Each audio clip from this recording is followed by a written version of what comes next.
Nous vivons tous des émotions, des bonnes, des moins bonnes, mais est-ce qu'on les comprend vraiment? J'ai avec moi Julie Gagné, éducatrice intervenante pour le GRTP. Bonjour. Bonjour.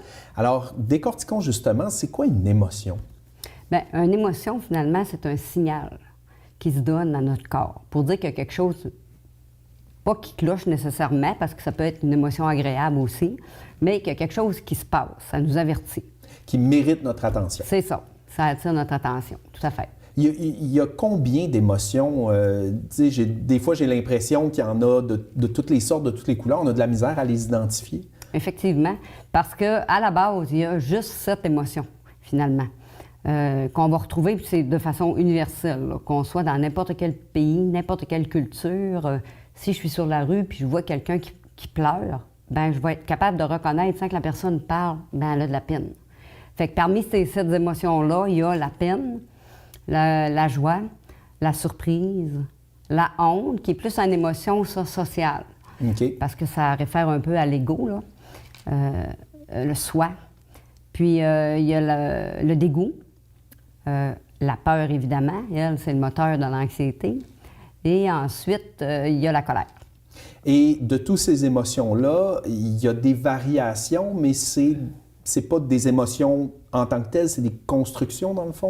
Oui, c'est ça. Parce qu'en fait, l'émotion, elle dure quelques millisecondes, là. Le meilleur exemple que j'ai, c'est quand on fait un saut. C'est pas long, hein, l'instant qu'on fait le saut, bien, chacune des 7 émotions, c'est le même principe. Mais après ça, ça devient ce qu'on appelle une construction mentale, puis ça devient un sentiment. Puis là, bien là, on va parler de bonheur, on va parler d'irritation, de frustration, de rage. Ça, c'est toutes des émotions qui découlent, mettons, de la colère, mais qui sont devenues des sentiments. Donc, l'émotion est comme l'étincelle qui déclenche un peu le comportement ou la réaction. Oui, Okay. qui attire l'attention. Puis, l'émotion, souvent, on associe ça à une difficulté de gérer une situation. Ou, tu sais, une émotion, ça nous submerge. On est comme plus rationnel quand on est émotionnel. C'est sûr, parce que c'est directement lié à l'instinct de survie. Fait que c'est sûr que quand on tombe dans l'émotion, le fil conducteur entre les émotions et le rationnel, il n'y en a plus, là. Il n'y a plus de contact. Fait que dans ce temps-là, il faut qu'on soit en mesure là, de bien les reconnaître pour être capable de mieux se gérer aussi, là. Puis être capable un peu de baisser un peu l'intensité de l'émotion là, pour pouvoir là, ajuster là, ça, notre pensée, puis relativiser, puis rationaliser. Là. Il n'y a pas d'âge pour avoir de la difficulté avec ses émotions. Dans le fond, apprendre à les gérer, ça peut arriver à tout le monde d'avoir à comprendre ses propres émotions. Oui, tout le monde. On a eu des personnes de 80 ans, on en a de 7 ans. C'est sûr qu'on est porté à penser que, bon, plus tu es jeune, plus c'est facile. Pour apprendre à gérer, c'est un peu vrai parce que il y a moins de couches de pelure d'oignon, comme on dit. Mais même à 80 ans, avec nos thérapies, on a vu des personnes qui, en apprenant à se connaître puis à comprendre quelle émotion qu'ils vivaient, ont été capables de gérer des situations qui, auparavant, il auraient été ingérables pour eux autres. Là. Puis qui nous ont dit, là, si j'avais su qu'est-ce que je vivais avant, mon Dieu, j'aurais jamais été longtemps comme ça à être stressée et anxieuse.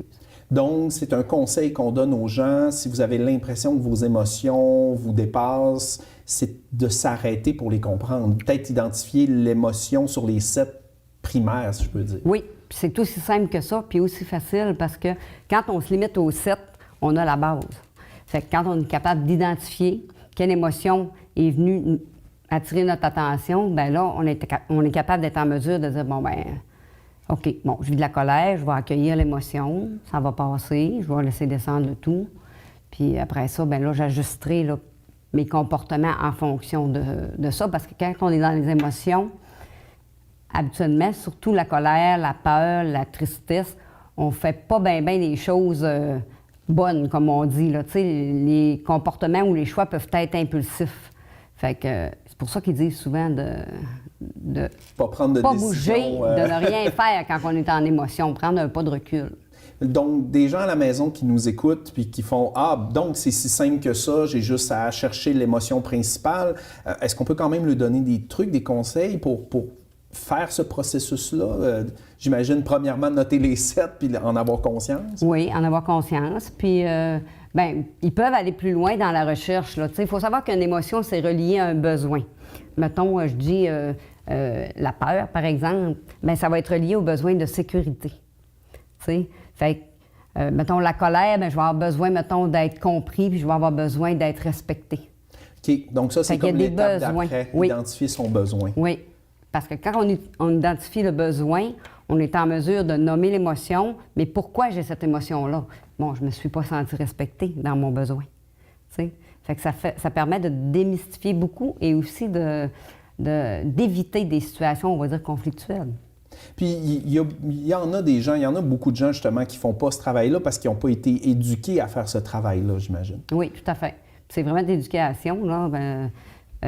J'ai juste à prendre l'exemple de l'anxiété. Maintenant, aujourd'hui, tout le monde dit « Ah, je fais de l'anxiété, je suis anxieux mais c'est pas tout le temps de l'anxiété, tu sais. Ça peut être, des fois, j'ai peur de, mettons, d'un chien sur la rue. Ça va être une peur comme tout le monde qui ne connaît pas, mettons, l'animal. Mais bon, si le chien il est correct, mais la personne n'aura plus après ça peur. Quelqu'un qui a vécu un traumatisme par rapport à un chien, il va voir un chien, là, il va peut-être passer au niveau du stress. Mais s'il n'y a pas de situation désagréable, l'animal va s'en aller, puis le stress va baisser. Donc, le fait qu'on parle plus de l'anxiété et tout ça, ça a du bon parce que ça éduque les gens sur le fait que ça existe, mais il ne faut pas non plus tout mettre dans le même panier de là d'aller chercher peut-être de l'aide et des conseils de gens mieux informés. Oui, tout à fait. Génial. Bien, merci beaucoup d'être venu démystifier les émotions pour nous. Merci.